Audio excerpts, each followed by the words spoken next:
My friends, it's the end of August 30th, 2021. The Reactionary Hippie making a return. The Reactionary Hippie is humbled by events. Has not been ready to speak for some time. Has been taking care of his family, going to work every day, solving problems, watching the world change around him, spending time in the garden, looking at chickens, taking long walks when the kids will let him, taking the kids with him when they will let him. But it's time to comment a little bit on the state of the world. I guess I'll try to keep it short tonight and kind of ease my way back into this because I'm out of practice. But one reason I feel called to speak a little tonight is that I had this sense in the air that the shoes are starting to drop, that people are holding their breaths, wondering what is next. I am too.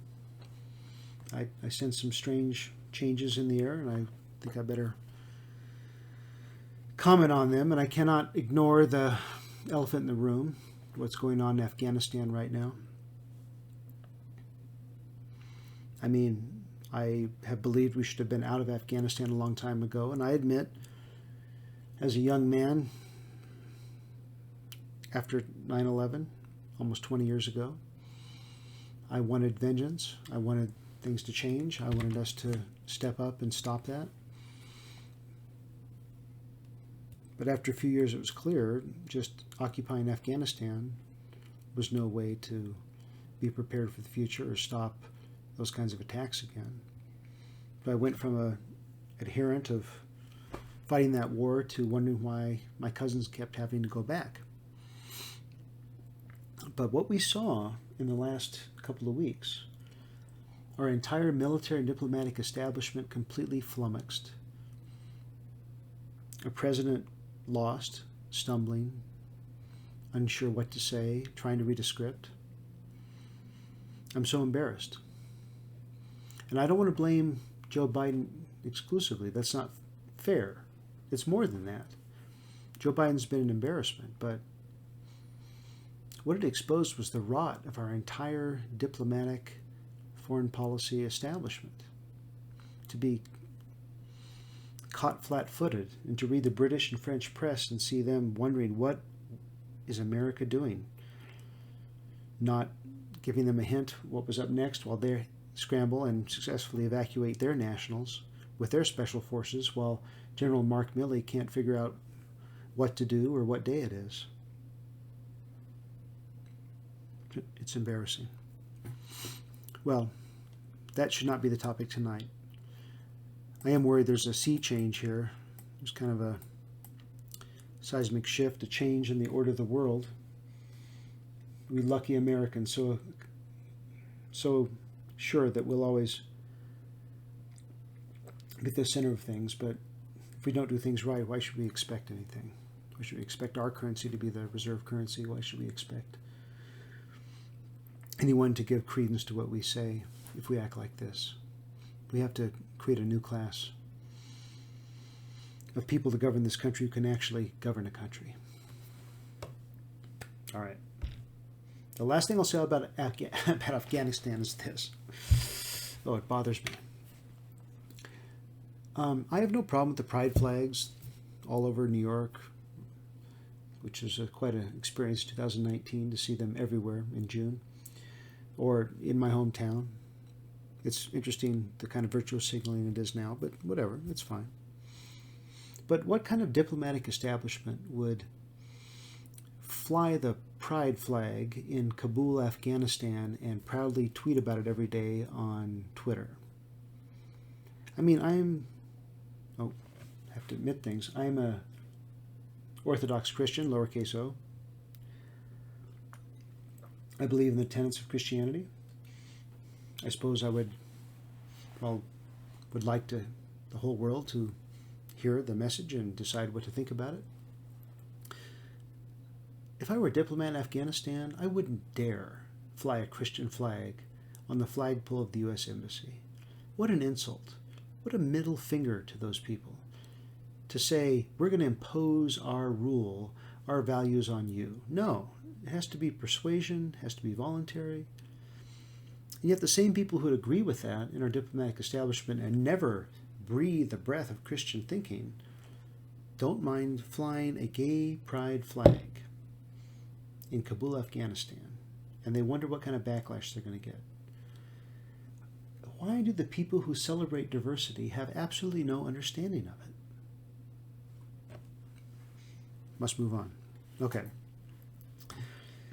So in this commentary and in the ones ahead, we hope they exist, the theme has to be, I think, the failure of expertise, right? Why do our elites, why do the people that we have elevated to the top constantly mess things up, constantly fail?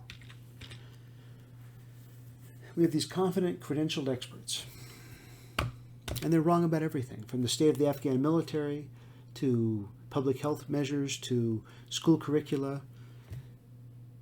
They're wrong all the time, but the more wrong they get, the more they demand deference to their judgments all the time.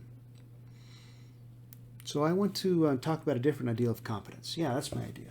I'm going to talk about what we thought about competence before we put everything in the hands of these miseducated elites. So let me talk about the professions first. I have to be careful about this professions, right? We have this notion now that professional is someone who throws a ball a long way or whatever for money and makes hundreds of millions of dollars. But the idea of a profession goes back a long way in our tradition. So I want to talk about a professional in the old sense. The old Western professions that came out of Christendom in Europe were of the clergy, physicians, and lawyers. And the idea of a profession was you studied very hard to have this abstract body of knowledge, which you had to keep up, but you had an obligation to apply it to real situations, to real people, to real things that happened.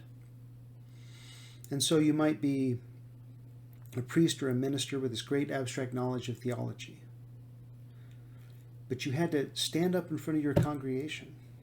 You had to meet with some penitent, some sinner who was yearning for the truth or dying from some sin and in some horrible situation. You had to translate your abstract knowledge to the situation this person was in. And if you're a doctor, you could study the body, be the best anatomist ever from the cadavers you had cut up, but there would be a real person in front of you who had real symptoms that you might not have seen before. You had to think about your abstract knowledge and say, how do I heal this person? And when you were a lawyer, you could have all these great conversations about justice and what is good and beautiful and true. But in the end, there were people in front of you who had a real conflict. And how would you solve it? What advice would you give to finding a path to deal with something within the rules? How does justice apply here? The lawyer had to ask himself. And it's not just professions. I mean, you see this in other parts of the world. I'm a lawyer, so maybe I'm too generous to the professions, but let's think about other places where this applies. You got artisans. People have a gift for seeing beauty, and they take that gift and their hands and they make it into an object that expresses, not perfectly, not the form of beauty, but some bit of beauty that people appreciate and see. And then a tradesman would come along and look at an old house that was broken down and look at it as it was and say, okay, you want water to flow here, you want electricity to be here. Okay, I can take my abstract knowledge of how those systems work and I can look at your house and I can fit it together. I mean, that's real wisdom, that's real genius to say, I know how things kind of go together in my perfect mind in the world, or perfect mind outside of the world, sorry. But in the world, I have to look at it and say, I'll fit it together this way. I see it differently this way. And every doctor, every lawyer, every minister, every mechanic, and every tradesman has to see that. I think mechanics are pretty amazing. I mean, you have this idea of how engines and systems work, but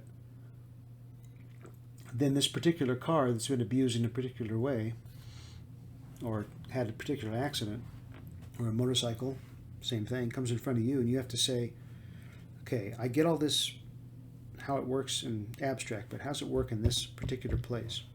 You got to fix that car and that motorcycle. Yeah, abstract knowledge has to be humbly adapted to real situations. And so that Reactionary Hippie has to start to feature books. This is a great book. It's by Matthew Crawford, Shop Class's Soulcraft. Okay, here's a guy who was a electrician and operated a motorcycle repair shop and is a PhD in political philosophy, so covered all the bases. But he gets the value of real work, the real work of saying, I've studied, I figured it out, but it's not all about studying and figure it out. I have to apply it to the real world, fix things, solve problems. So is the world run by these kind of people, the Matthew Crawfords, who know they have to study, but also do? Unfortunately not. I mean, now in the professions, I think we have, not all of them, pastors who broadcast from on high and pronounce things from above and let people receive their wisdom, but never interact with the little people who actually have to live in the world. We have lawyers who just pontificate about abstract ideas of justice and just crank out their fees like fares, fares from divorce mills or prosecution mills. And we have the doctors that I've seen going, well, you go visit them, right? You're in your health plan, you go visit these doctors, and they go boop, boop, boop, boop, boop, boop, boop, boop, boop, boop, on their laptop the entire time. I mean, you don't see them for an hour, and then you get 5 minutes with them, and they're not even looking at you. No eye contact. I mean, what are they doing? Just clicking on a computer? Well, the problem is we live in a world where these efficiency experts want everything to be turned into a system. And they want it to be a system that can be administered by non-professionals, non-artisans, non-tradesmen. Just technicians, well, that's not fair technicians, but just people who check the boxes and push people through the system. They want to get paid. They want things to just scale up and produce revenue and treat everybody the same. And the reason that doctor is just checking those boxes on that computer is because that's how insurance gets happy and that's how the system gets reimbursed. That's not right. That's not healing. We can't go down this path where we are separated into experts with their tiny little blindfolded areas and consumers who just march down the path.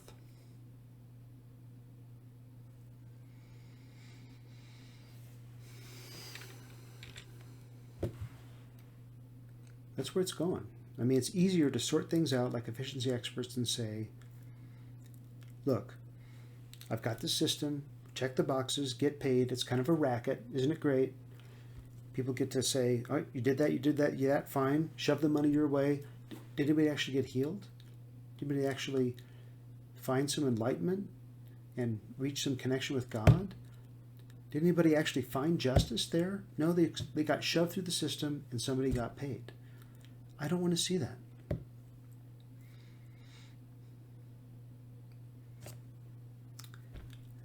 There have been examples in our history of people who are statesmen, or, to use the old-fashioned word, have wisdom. They know some things, but they're humble enough to know things they don't know. But they know enough to say, wait a minute, every expert is in his or her own silo, is very good about what he or she knows.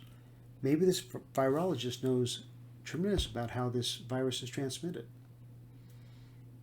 But he or she might not know much about the effect of keeping a kid away from school for a year, or of isolating people.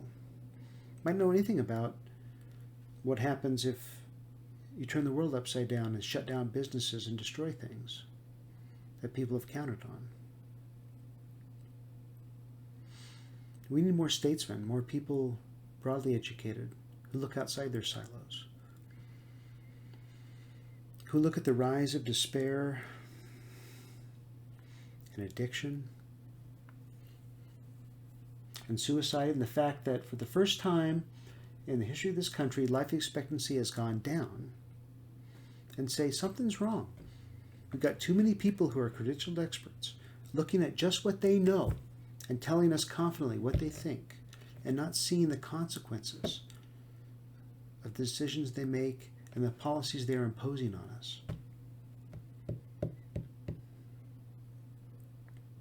Well, I'm out of practice. Just take a breath, America. The shoes are going to drop. We're in a tough time. There's not a lot of wisdom or judgment now.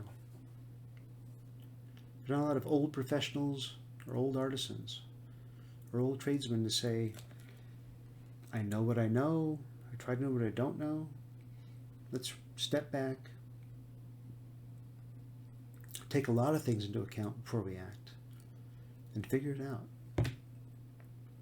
But deep down, this is an old reactionary hippie theme. I see terrible times sometimes, but I'm an optimist. The world's going to get better eventually. There's going to be a place for our children. The people who don't know what they're doing will eventually disappear. New institutions will arise. We'll figure it out again, and the cycle will go on. But we've got to hang in there. And I appreciate you listening to me, and I hope sharing my optimism. And so the Reactionary Hippie signs off here at the end of August 2021. Looking forward to the fall and being grateful for the harvest that we're starting right now. Bye, summer. Take care, everyone.